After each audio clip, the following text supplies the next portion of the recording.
সুপ্রিয় শিক্ষার্থী, আসসালামু আলাইকুম। আশা করি ভালো আছো। আমি মোহাম্মদ আতর রহমান, অধ্যাপক, ব্যবস্থাপনা বিভাগ, ঢাকা সিটি কলেজ। আমি তোমাদের প্রকল্প ব্যবস্থাপনা এই কোর্সটি জাতীয় বিশ্ববিদ্যালয়ের পক্ষ থেকে অনলাইনে ক্লাস নেওয়ার জন্য তোমাদের সাথে সংযুক্ত হয়েছি।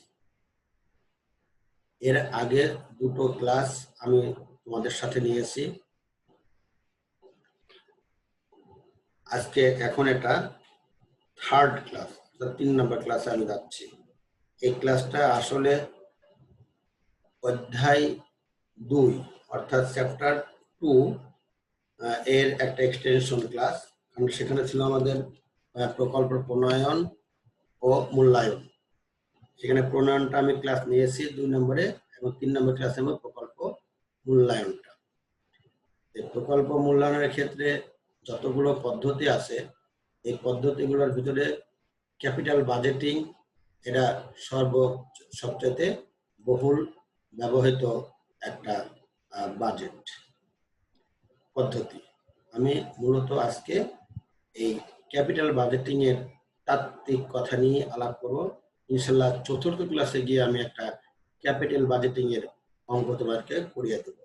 আশা করি তোমরা এই দুটো ক্লাস করলেই ক্যাপিটাল বাজেটিং সম্পর্কে তোমাদের একটা পরিপূর্ণ ধারণা আসবে। তাছাড়া আমি একটু বলে নেই, তোমরা এর আগে অনার্স সেকেন্ড ইয়ারে এই ক্যাপিটাল বাজেটিংটা নিয়ে তোমরা পড়াশোনা করেছো, ফিনান্স প্রিন্সিপাল অফ ফিনান্স এই কোর্সটাতে। এখন দেখো ক্যাপিটাল বাজেটিং কি।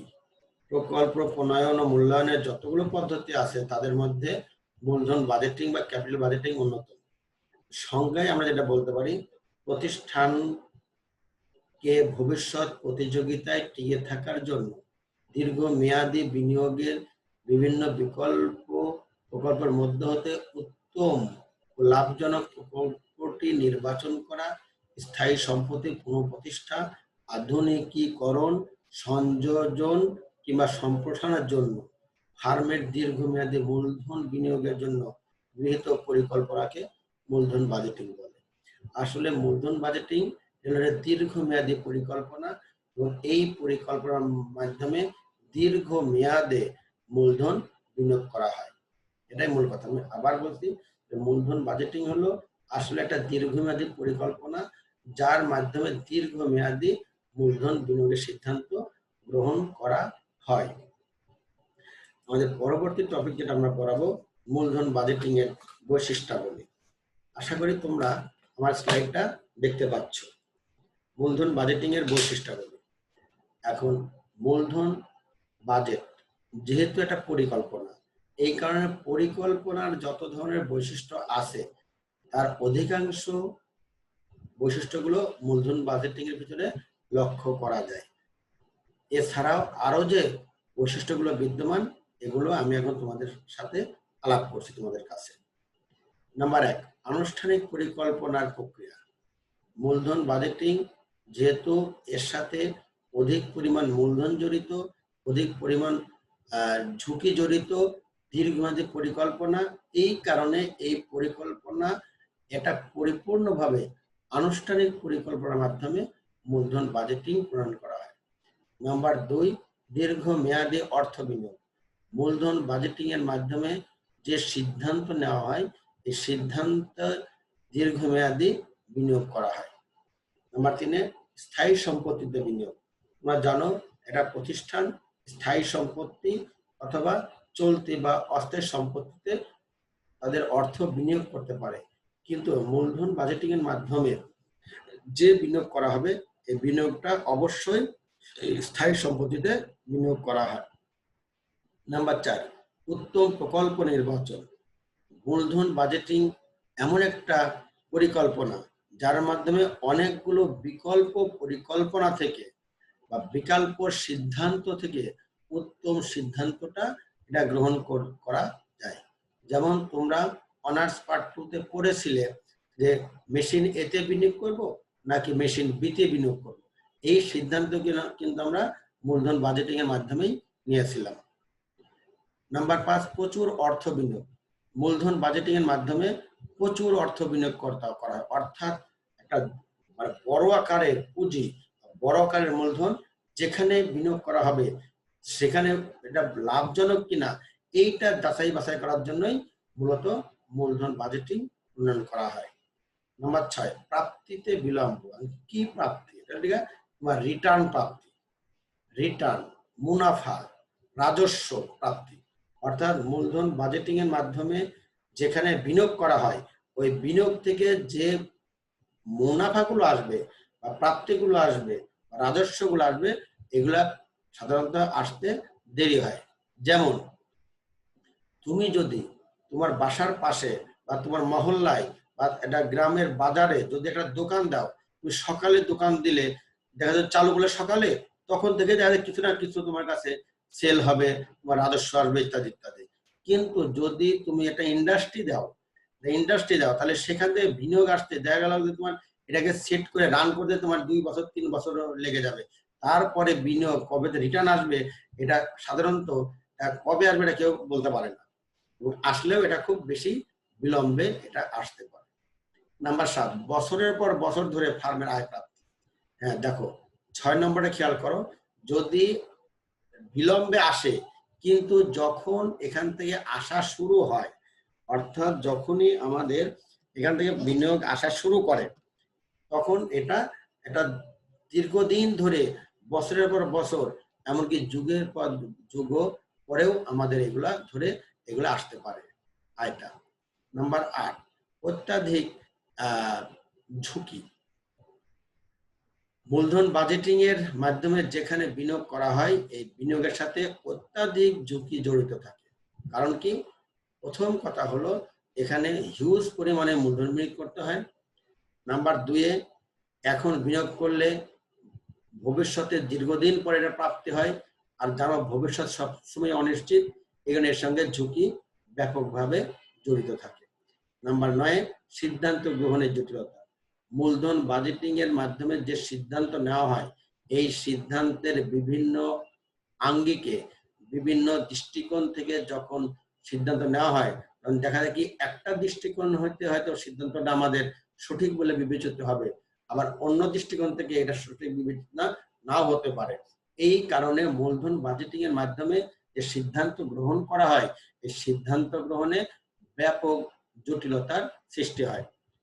সর্বশেষ নাম্বার 10 বলা হলো অর্থের সময় মূল্যকে বিবেচনা। অর্থের সময় মূল্য, টাইম ভ্যালু অফ মানি, এই ব্যাপারে এই বিষয়টি নিয়ে তোমাদের অবশ্যই কনসেপ্ট আছে। তারপরে আমি বলছি সময় গড়ার সাথে সাথে অর্থের মূল্য হ্রাস পায়। এই যে সময়ের সাথে সাথে অর্থের মূল্য হ্রাস পায় এটাকে বলা হয় অর্থের সময় মূল্য বা টাইম ভ্যালু অফ মানি। এবং এই মূলধন বাজেটিং এর মাধ্যমে যে বিনিয়োগ সিদ্ধান্তগুলো নেওয়া হয় সেখানে অবশ্যই অর্থের সময় মূল্যকে বিবেচনা করা হয়। এর পরবর্তী টপিক একটু খেয়াল করো, সেটা হলো মূলধন বাজেট প্রণয়নের ক্ষেত্রে বিভিন্ন প্রকল্প বা প্রস্তাবক সমূহ অর্থাৎ প্রয়োগ ক্ষেত্র। অর্থাৎ মূলধন বাজেটিং বা মূলধন বাজেট এই কনসেপ্টটা কোন কোন জায়গায় এটা প্রয়োগ করা সম্ভব বা বাস্তবে প্রয়োগ করা হয় এর বিষয়ে আছে। আমরা 7টা আমরা এখানে আলাপ করবো ইনশাল্লাহ। এর 1 নম্বর আছে সম্পত্তির পুনঃস্থাপন বা প্রতিস্থাপন। অনেক সম্পত্তি আছে যে সম্পত্তিগুলো পুনঃস্থাপন বা রিপ্লেসমেন্ট করা হয়। যেমন ধরো একটা মেশিন আমরা 10 বছর আগে কিনে সেট করেছি, সেখানে উৎপাদন হচ্ছে কিন্তু সেখানে আমরা একটা আধুনিক মেশিন, আমরা নতুন মেশিন স্থাপন করা প্রয়োজন। ওই পুরান মেশিনের পরিবর্তে নতুন মেশিন যখন স্থাপন করব এই সিদ্ধান্ত নেওয়ার ক্ষেত্রে মূলধন বাজেটিং প্রণয়ন করা হয়। নাম্বার 2, সম্প্রসারণ। যদি কোনো যন্ত্রপাতি বা মেশিন অথবা পুরো প্ল্যান্টটাকেই যদি সম্প্রসারণ করা হয়, এক্সপানশন করা হয়, তাহলে এই সিদ্ধান্ত নেওয়ার জন্য মূলধন বাজেটিং প্রণয়ন করা আবশ্যক। নাম্বার 3, আধুনিকীকরণ, মডার্নাইজেশন। তোমরা জানো যুগের সাথে তাল মিলিয়ে অনেক কিছুরই আধুনিকীকরণ করা হয়। এই আধুনিকীকরণ করব কি করব না, এটা আর্থিকভাবে যখন আমরা এই ব্যাপারে সিদ্ধান্ত নিতে চাই, তখন আমাদের মূলধন বাজেট প্রণয়ন করা উচিত। নাম্বার 4, বৈচিত্র্যকরণ, ডাইভার্সিফিকেশন। বর্তমানের উৎপাদন পদ্ধতি, কারখানার লেআউট, এই বিষয়গুলোকে যদি আমরা চেঞ্জ করে কিছু বৈচিত্র্য নিয়ে আসি, তাহলে এই বৈচিত্র্যকরণের ক্ষেত্রেও মূলধন বাজেটিং প্রয়োগ করা হয়। নাম্বার 5, যান্ত্রিকীকরণ, মেকানাইজেশন অফ প্রসেস। প্রক্রিয়া, ধরো যে প্রক্রিয়া ট্রেডিশনাল সিস্টেমে বা ম্যান পাওয়ার দিয়ে যে কাজটা করা হচ্ছে, এই কাজটার পরিবর্তে যদি আমরা অটোমেটিক মেশিন নিয়ে আসি বা আধুনিক মেশিন নিয়ে আসি বা যন্ত্রপাতি ব্যবহার করি, এই সিদ্ধান্ত নিয়োগের ক্ষেত্রে আমাদের মূলধন বাজেট প্রয়োগ করা হয়। নাম্বার 6, বিকল্প যন্ত্রপাতি নির্বাচন। পণ্য সামগ্রী উৎপাদনের জন্য যে সকল আমাদের মেথড, পদ্ধতি, আইন কানুন, যন্ত্রপাতি আছে, এইগুলোকে বাদ দিয়ে যদি আমরা নতুন মেশিন নির্বাচন করি, তাহলে বিকল্প যন্ত্রপাতি নির্বাচন করি, তাহলে এটা আমাদের মূলধন বাজেট পূরণ করতে হবে। আমি আবার বলছি, বিকল্প যন্ত্রপাতি নির্বাচনের ক্ষেত্রে মূলধন বাজেট পূরণ করা হয়। অর্থাৎ যে যন্ত্রপাতি দিয়ে আমাদের কাজ সঠিকভাবে চলছে না, আমরা পিছিয়ে পড়ছি, ওইটার পরিবর্তে যে নতুন যন্ত্রপাতি আমরা নির্বাচন করতে চাই, সেখানে অবশ্যই মূলধন বাজেট প্রণয়ন করা হয়। সর্বশেষ, গবেষণা ও উন্নয়ন, রিসার্চ অ্যান্ড ডেভেলপমেন্ট। একটা দেশ, একটা জাতি, কোনো প্রতিষ্ঠান, এমন কোনো ব্যক্তিও, তারা করে কি, বিভিন্ন গবেষণা ও উন্নয়নমূলক কার্যক্রম হাতে নেয়। এই উন্নয়নমূলক ও গবেষণামূলক কার্যক্রম হাতে নেওয়া হবে কি হবে না, নিলে কিভাবে নেব, এখানে কত টাকা ব্যয় হবে, সেখানে কত বেনিফিট আসবে, এই বিষয়গুলো চিন্তা ভাবনা করার জন্য মূলধন বাজেট প্রয়োগ করা হয়। এর পরবর্তী দেখো, আমরা যেটা আলাপ করব সেটা হলো মূলধন বাজেটের উদ্দেশ্য। মূলধন বাজেটের উদ্দেশ্য অর্থাৎ একটা প্রতিষ্ঠান কোন উদ্দেশ্যে মূলধন বাজেট প্রণয়ন করে। এই কোশ্চেনটা কিন্তু অনেকটা প্রয়োগ ক্ষেত্রের মতো, কিন্তু তোমাদের জাতীয় বিশ্ববিদ্যালয়ের পরীক্ষায় মূলধন বাজেটের উদ্দেশ্যগুলো আলোচনা করো, অর্থাৎ discuss the objectives of budgeting. এইটা এই হেডলাইনে প্রায় পরীক্ষায় একটা কোশ্চেন এসে থাকে। এই জন্য এটাকে আমি আলাদাভাবে একটা টপিক আকারে তোমাদেরকে পড়াচ্ছি। নাম্বার 1, যুক্তিযুক্ত প্রকল্প বাছাই। অনেকগুলো প্রকল্প থেকে যে প্রকল্পটা রেশনাল, লজিক্যাল, এই প্রকল্পটা বেছে নেওয়ার উদ্দেশ্যে মূলধন বাজেটিং এ ব্যবহার করা হয়। নাম্বার 2, প্রকল্প নির্বাচন। অনেকগুলো প্রকল্প থেকে সঠিক বিকল্পটাকে নির্বাচন করার জন্য মূলধন বাজেট প্রণয়ন করা হবে। এরপরে আছে লাভজনক প্রকল্প বিনিয়োগ, অর্থাৎ লাভজনক প্রকল্পে অর্থ বিনিয়োগ করা হবে কি হবে না, এই উদ্দেশ্যে মূলধন বাজেট প্রণয়ন করা হয়। নাম্বার 4, দীর্ঘমেয়াদী প্রকল্প গ্রহণ। দীর্ঘমেয়াদী প্রকল্প গ্রহণ অর্থাৎ যে সকল প্রকল্পগুলো দীর্ঘমেয়াদী, তোমরা জানো যে দীর্ঘমেয়াদী বলতে সাধারণত 8 বছর অথবা 10 বছর এর উপরে যে প্রকল্পগুলো আছে তাকে বলা হয় দীর্ঘমেয়াদী প্রকল্প। যদিও আমরা তাত্ত্বিকভাবে বলি, তাত্ত্বিক বলে যে 6 সপ্তাহের বেশি, কিন্তু আসলে আমরা মূলধন বাজেটিং এর ক্ষেত্রে যে প্রকল্পগুলো গ্রহণ করি, এখানে হিউজ পরিমাণে অর্থ বিনিয়োগ করা হয়। আর হিউজ পরিমাণে অর্থ বিনিয়োগ করার ক্ষেত্রে আমরা করে কি, এই মূলধন বাজেটকে ব্যবহার করে থাকি। নাম্বার 5, যথাযথ তহবিল সংগ্রহ। তহবিল অর্থাৎ মূলধন সব বিনিয়োগ করলে হবে না, এই মূলধনটা বিভিন্ন খাত থেকে সংগ্রহ করতে হবে।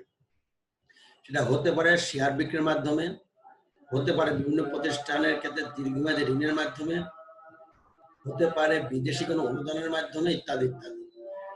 তারপরেও যেভাবেই আমরা মূলধন বাজেটিং এর যেভাবেই আমরা তহবিল সংগ্রহ করি না কেন, এই তহবিল এটা আমার জন্য সুইটেবল হবে কি হবে না, এই সিদ্ধান্ত নেওয়ার জন্য মূলধন বাজেটের প্রণয়ন করা হয়।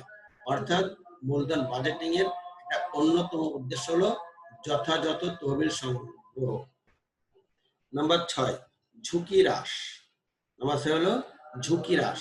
অর্থাৎ একটা প্রকল্পের সাথে ছোট বেশ বড় বা কম বেশি বিভিন্ন ঝুঁকি এখানে জড়িত থাকে। এই ঝুঁকিগুলো হ্রাস করার জন্য মূলধন বাজেট প্রণয়ন করা হয়। বাজার সম্প্রসারণ। একটা প্রতিষ্ঠান যখন বাজারে ঢোকে তখন তাদের বাজারের পরিধিটা কম থাকে, কিন্তু যখন তারা ভালো করে সুনাম অর্জিত হয় তখন তাদের বাজারটাকে এক্সপান্ড করতে হয়। এই অবস্থায় বাজার সম্প্রসারণের জন্য মূলধন বাজেট তৈরি করা হয়। ফার্মের দীর্ঘমেয়াদী লক্ষ্য অর্জন। একটা প্রতিষ্ঠান স্বল্পমেয়াদী ও দীর্ঘমেয়াদী লক্ষ্য থাকে প্রতিষ্ঠানের। ফার্মের দীর্ঘমেয়াদী অথবা স্বল্পমেয়াদী লক্ষ্য থাকে। এই লক্ষ্য অর্জনের জন্য বিশেষ করে দীর্ঘমেয়াদী লক্ষ্য অর্জনের উদ্দেশ্যে মূলধন বাজেট প্রণয়ন করা হয়। নাম্বার 9, স্থায়ী সম্পদের স্থায়িত্ব। স্থায়ী সম্পত্তি অবশ্যই স্থায়িত্ব বাড়বে, এটা সবাই চায়। কোন সম্পত্তি বা কোন সম্পত্তি স্থায়িত্ব বেশি হবে কি হবে না, এইটা প্রণয়নের ক্ষেত্রে বা এই সম্পর্কে সিদ্ধান্ত নেওয়ার ক্ষেত্রে মূলধন বাজেটিং প্রণয়ন করা হয়। সর্বশেষ নাম্বার 10 আছে বাজার প্রতিযোগিতা মোকাবেলা। বাজারে সবসময় প্রতিযোগিতা বিদ্যমান থাকে। এই বাজার প্রতিযোগিতা মোকাবেলা করার জন্য মূলধন বাজেট প্রণয়ন করা হয়ে থাকে। আচ্ছা, এরপরে দেখা আছে মূলধন বাজেট প্রণয়নের পদক্ষেপ। তুমি যখন একটা মূলধন বাজেট প্রণয়ন করবে, সেই মূলধন বাজেট তুমি কিভাবে প্রণয়ন করবে, এটা আমাদের এখন আলোচনার বিষয়বস্তু।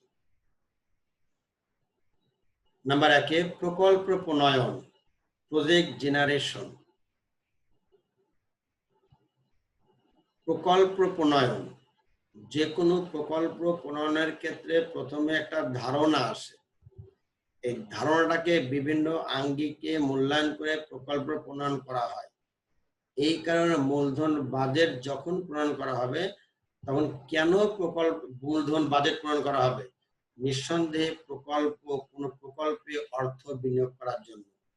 যেহেতু প্রকল্পে অর্থে বিনিয়োগ করার জন্য মূলধন বাজেট প্রণয়ন করা হয়, এই কারণে যে ওই প্রকল্পটাকেই আগে প্রণয়ন করতে হবে এবং ওটা জেনুইন কিনা বা ওটা ঠিক আছে কিনা বা সেখানে কোনো আমাদের বিকল্প কোনো ওয়ে আছে কিনা, এই জন্য আমাদের মূলধন বাজেট প্রণয়ন করা হয়। তাই আমরা বলতে পারি যে মূলধন বাজেট প্রণয়নের সর্বপ্রথম যে পদক্ষেপ সেটা হলো যে প্রকল্পের জন্য মূলধন বাজেট প্রণয়ন করা হবে ওই প্রকল্পটাকেই আগে আমাদের এখানে প্রণয়ন করতে হবে। নাম্বার 2, প্রকল্প মূল্যায়ন, ইভ্যালুয়েশন অফ প্রজেক্ট। প্রকল্প মূল্যায়ন করতে হয়। প্রকল্প প্রণয়ন করার পরে ওই প্রকল্পটাকে মূল্যায়ন করতে হবে। এখন প্রকল্প মূল্যায়নের ক্ষেত্রে এখানে দুটো বিষয়কে আবার বিবেচনা করা হয়, প্রকল্পের ব্যয় ও মুনাফা নির্ধারণ। মূলধন বাজেট প্রণয়নের ক্ষেত্রে প্রকল্প প্রণয়ন এটা দ্বিতীয় ধাপ। আর এই ধাপের ভিতরে আমাদের প্রথম যে বিষয়টাকে বিবেচনা করতে হবে সেটা প্রকল্পের ব্যয় ও মুনাফা নিরূপণ। অর্থাৎ একটা প্রকল্পে কি পরিমাণ ব্যয় হবে, এই ব্যয়গুলা স্বল্প মেয়াদী নাকি দীর্ঘমেয়াদী, এই ব্যয়গুলা ঝুঁকিপূর্ণ নাকি ঝুঁকিহীন, এই বিষয়গুলো যেমন একদিকে মূল্যায়ন করা হবে, অন্যদিকে এই ব্যয়গুলার মাধ্যমে এই ব্যয়গুলার বিপরীতে কি পরিমাণ মুনাফা অর্জিত হবে সেই বিষয়টাকেও এখানে মূল্যায়ন করা হয়। নাম খতে বলা হলো প্রকল্প মূল্যায়নের জন্য যথোপযুক্ত কৌশল বা পদ্ধতি নির্ধারণে ব্যবহার। প্রকল্প মূল্যায়নের যতগুলো পদ্ধতি আছে এই পদ্ধতিগুলোর ভিতরে কোন পদ্ধতিটাই বা কৌশলটা ভালো, সকল দিক বিবেচনায় যে পদ্ধতিটা সবচেয়ে বেশি ভালো ওই পদ্ধতিটা নির্ধারণ করতে হবে এবং সেটাকে ব্যবহার করতে হবে। তাহলে আমরা এখান থেকে কি জানলাম? আমরা এখানে যেটা বুঝতে পারছি সেটা হলো প্রকল্প প্রণয়নের দ্বিতীয় পদক্ষেপ হলো বা দ্বিতীয় ধাপ হলো প্রকল্প মূল্যায়ন।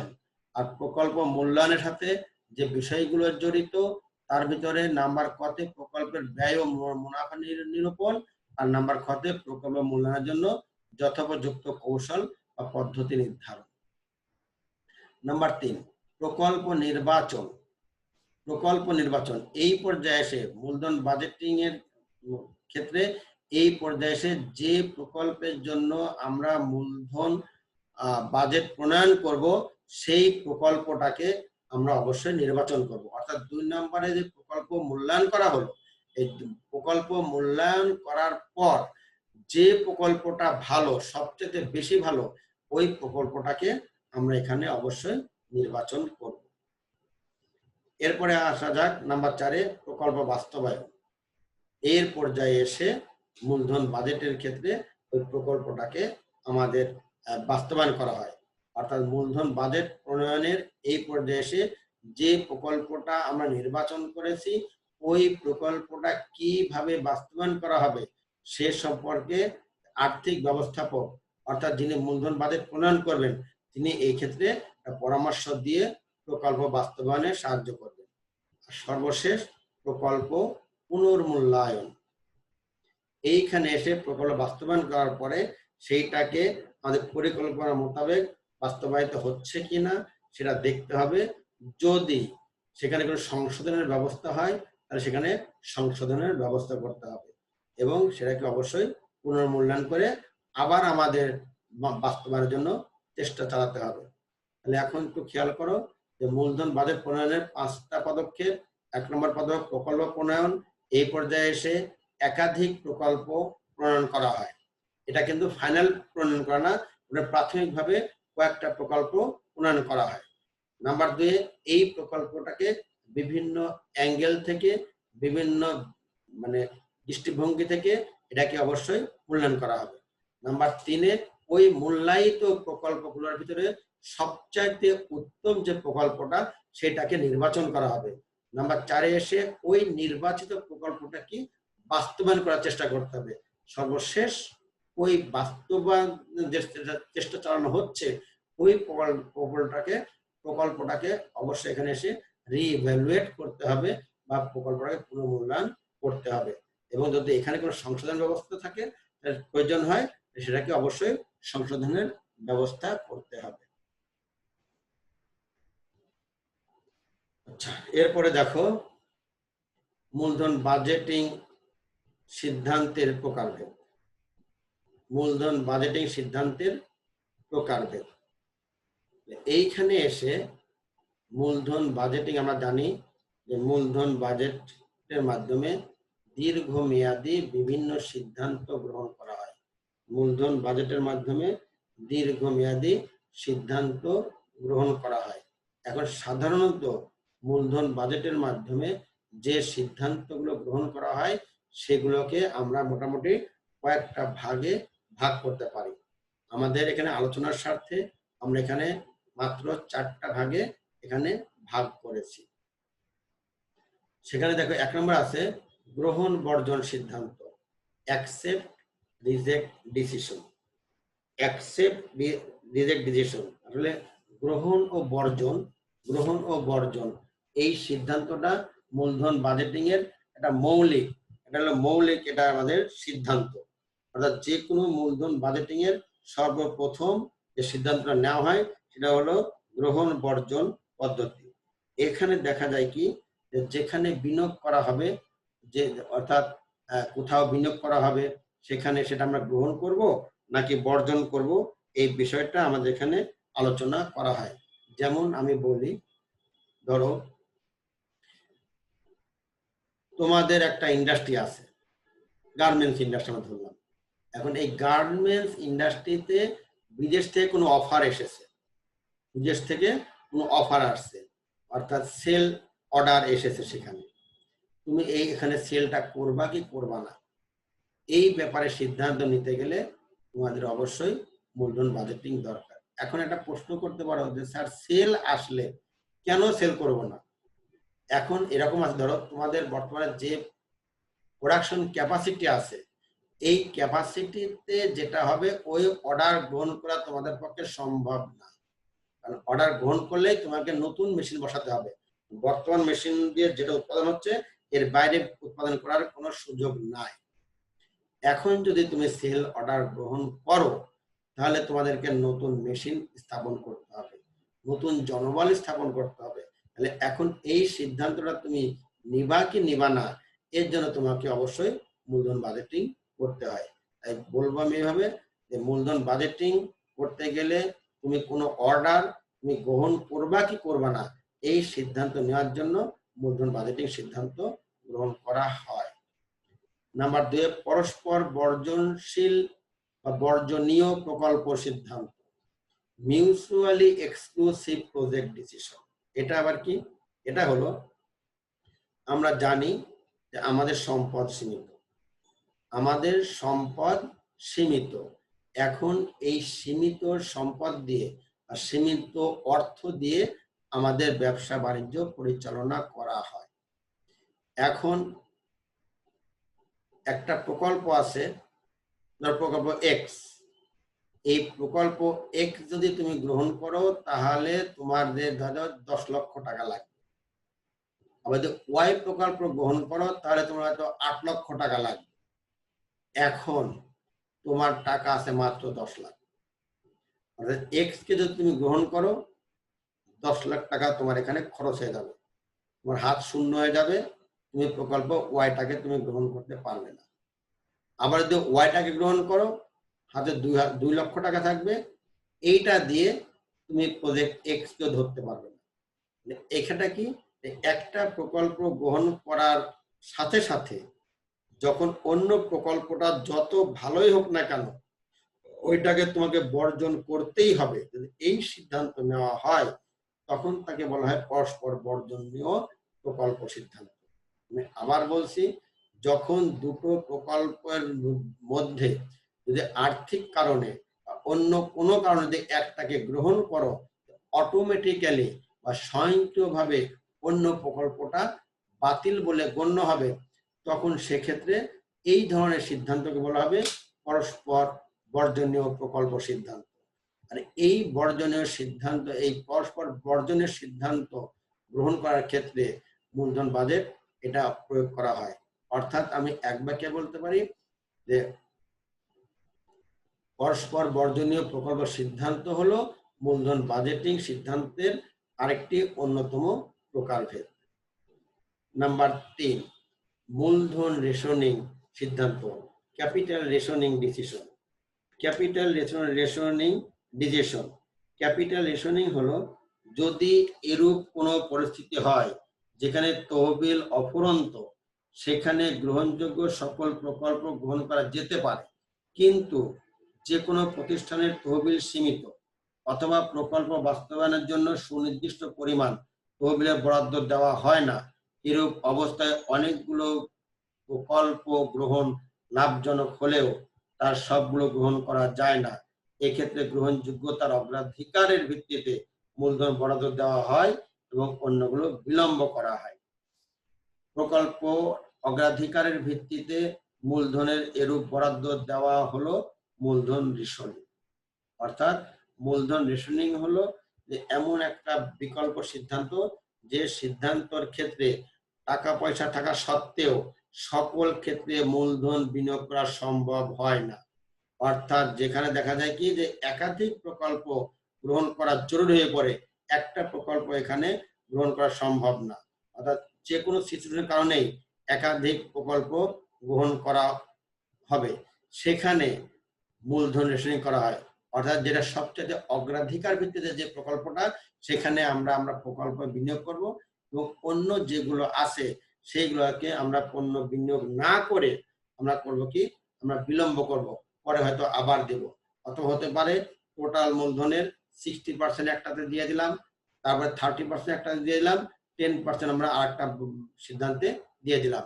এই যে আমরা বন্টন করে দিলাম মূলধনটা বিভিন্ন প্রকল্পের সাথে, এটাকে বলা হয় মূলধন রেশনিং। আর সর্বশেষ সিদ্ধান্ত হলো সম্ভাব্য বা নির্ভরশীল প্রকল্প। সম্ভাব্য বা নির্ভরশীল সংজ্ঞা একটু খেয়াল করে শোনো। যদি একটি প্রকল্প অন্য প্রকল্পের গ্রহণযোগ্যতা বা বাস্তবায়নের উপর নির্ভরশীল হয় তবে তাকে সম্ভাব্য বা পরিবর্তনশীল প্রকল্প বলে। আমি আবার বলছি, যদি একটি প্রকল্প অন্য প্রকল্পের গ্রহণযোগ্যতা বা বাস্তবায়নের উপর নির্ভরশীল হয় তবে তাকে সম্ভাব্য বা নির্ভরশীল প্রকল্প বলে। এটা কেমন? এখন একটা প্রকল্পের উপরে আরেকটা প্রকল্প নির্ভরশীল। একটা প্রকল্প নিলে তার সাথে সাথে অবশ্যই আরেকটা প্রকল্প নিতে হবে। উদাহরণ হিসেবে বলা, ধরো একটি রাস্তা নির্মাণ প্রকল্পের সাথে ব্রিজ নির্মাণের প্রকল্প গ্রহণ করা হলো।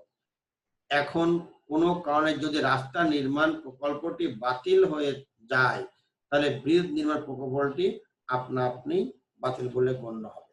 অর্থাৎ এটা খেয়াল করো, ধরো একটা বড় প্রকল্প আছে যেখানে রাস্তা নির্মাণ প্রকল্প। এখন রাস্তা নির্মাণ প্রকল্পের সাথে অনেকগুলো ব্রিজ নির্মাণও করতে হবে। এখন যিনি রাস্তার কন্ট্রাক্ট নেবেন বা যে প্রকল্পটা গ্রহণ করবেন, আমি রাস্তা করে দেব, তিনি কিন্তু রাস্তাটাও করবেন, সাথে ব্রিজটাও তার আন্ডারে করতে হবে। কিন্তু যদি এমন হয় কোনো কারণে এই রাস্তা নির্মাণ প্রকল্পটাই বাতিল হয়ে যায় তাহলে আপনা আপনি ওই ব্রিজ নির্মাণ প্রকল্পটাও অবশ্যই বাতিল বলে গণ্য হবে। এখানে কিন্তু এই কোশ্চেন গুলো কিন্তু আমাদের 1 মার্কের কোশ্চেন আসে তোমাদের ইউনিভার্সিটি পরীক্ষায়। যেমন এখন আসতে পারে কি, গ্রহণ বর্জন সিদ্ধান্ত কি, অথবা পরস্পর বর্জনীয় প্রকল্প সিদ্ধান্ত কি, অথবা মূলধন রেশনিং বলতে কি বোঝায়, 4 মার্কের দিয়ে দিল। অথবা সম্ভাব্য বা নির্ভরশীল প্রকল্প বলতে কি বোঝায়, 4 মার্কের। এই বিষয়গুলো তোমরা ভালো করে পড়বে। আমি যতদূর জানি বা আমি যতদূর পড়িয়েছি ক্লাসে, তোমাদের অনার্স সেকেন্ড ইয়ারে এই বিষয়গুলো তোমাদের ডিটেলস পড়ানো হয়েছে। আমি শুধু এখানে সময় নিয়ে পড়াচ্ছি এই কারণেই যে আমি আগামী ক্লাসে তোমাদেরকে একটা অঙ্ক করিয়ে দিব যেটা প্রত্যেকবার পরীক্ষা আসে।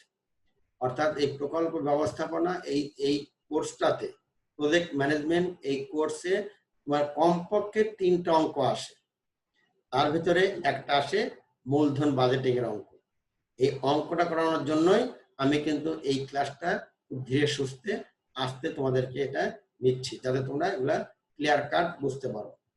আজকে আমি যেটা সর্বশেষ যে টপিকটা তোমাদের কাছে আমি তুলে ধরবো সেটা হলো মূলধন বাজেটের অসুবিধা বা সীমাবদ্ধতা। মূলধন বাজেটের অসুবিধা বা সীমাবদ্ধতা। এখন মূলধন বাজেট বর্তমানে বৃহদায়তন ব্যবসা বলো, সরকারি প্রকল্প বলো বা বিদেশি সংস্থা বলো, সকল জায়গায় পরিকল্পনা গ্রহণের জন্য বা সিদ্ধান্ত নেওয়ার জন্য মূলধন বাজেট প্রণয়ন করা হয়। তারপরেও আধুনিক এই যুগে মূলধন বাজেটের অসুবিধা, সীমাবদ্ধতা কিন্তু এখনো লক্ষ্য করা যায়। সেই সীমাবদ্ধতাগুলো এখন আমরা আলাপ করছি। নাম্বার 1-এ দেখো, পর্যাপ্ত তথ্যের অভাব।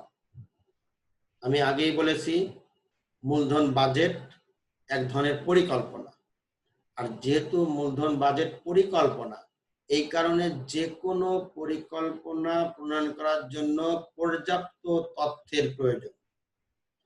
পর্যাপ্ত তথ্য ছাড়া যে কোনো পরিকল্পনা বাস্তবায়ন করা সম্ভব নয়। ঠিক তদ্রূপভাবে মূলধন বাজেট যখন প্রণয়ন করা হয় তখন যে ধরনের তথ্যের দরকার সেই ধরনের তথ্যগুলো সচরাচর সব জায়গাতে সঠিকভাবে পাওয়া যায় না। এই জন্য পর্যাপ্ত তথ্য না পাওয়ার কারণে প্রায়ই মূলধন বাজেট ব্যর্থতায় পর্যবসিত হয়। নাম্বার 2, নির্ভরযোগ্য তথ্যের অভাব, ল্যাক অফ রিলায়েবল ইনফরমেশন। অনেক তথ্য পাওয়া যায় কিন্তু এই তথ্যগুলোর উপরে নির্ভর করা যায় না। যেমন আমি তোমাদের একটা উদাহরণ দিই, সেটা হলো তথ্য দুটো সোর্স থেকে আসে, একটা হলো প্রাইমারি তথ্য, সেকেন্ডারি ডাটা, উপাত্ত, প্রাথমিক উপাত্ত আর সেকেন্ডারি উপাত্ত। সেকেন্ডারি উপাত্তর কথা আমরা বলি বাংলাদেশের ক্ষেত্রে যদি বলি পরিসংখ্যান ব্যুরো, তাহলে একটা গেল, সংবাদপত্র বলো সেখানটা গেল, তথ্য মন্ত্রণালয় গেল সেখানে একটা ধরো। এ ধরনের আরো যদি বিভিন্ন সংস্থাগুলো থাকে যারা তথ্যগুলো সংরক্ষণ করে যার প্রয়োজন সে ব্যবহার করে। তুমি যদি কোনো কারণে তথ্যগুলো আনতে চাও, দেখবা তুমি 3 জায়গায় থেকে যদি তথ্য নিয়ে আসো, 3 ধরনের তথ্য তারা দিবে। এটা যদি হয় তাহলে তুমি কোন তথ্যের উপর নির্ভর করবে, এই একটা দিক। দ্বিতীয় দিক হলো যদি বেসরকারি ফার্ম হয়, যদি প্রাথমিক তথ্য সংগ্রহ করতে চাও, তাহলে যে ব্যক্তি তোমাকে তথ্য কালেক্ট করে দিবে ওই ব্যক্তির যোগ্যতা, ওই ব্যক্তির কর্মদক্ষতা, ওই ব্যক্তির মতামত প্রকাশের স্বাধীনতা, এর উপরে ওই তথ্যগুলা কিন্তু ব্যাপকভাবে প্রভাবিত হয়ে যায়। ফলে ওই প্রভাবিত হয়ে যদি কোনো তথ্য সংগ্রহ করা হয়, ওই তথ্যের উপরে নির্ভরযোগ্য খুব কম থাকে। এরপর আছে নাম্বার 3 ঝুঁকির মাত্রা নিয়ে সমস্যা। মূলধন বাজেটিং এর মাধ্যমে যে বিনিয়োগ করা হবে, এই বিনিয়োগের ক্ষেত্রে ঝুঁকির মাত্রা কতটুকু, এটা কিন্তু মূলধন বাজেটের মাধ্যমে সিদ্ধান্ত গ্রহণ করা যায় না।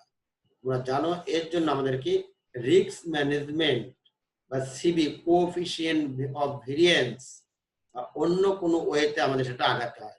অর্থাৎ মূলধন বাজেটের মাধ্যমে তুমি কোনো প্রকল্প গ্রহণ করবা কি করবা না, তুমি এই সিদ্ধান্তটি গ্রহণ করতে পারো, কিন্তু প্রকল্পটি গ্রহণ করলে তোমার ঝুঁকি কতটুকু বা ঝুঁকির মাত্রা কতটুকু, এই ব্যাপারে সিদ্ধান্ত মূলধন বাজেটিং এর মাধ্যমে কোনো অবস্থাতেই গ্রহণ করা সম্ভব হয় না।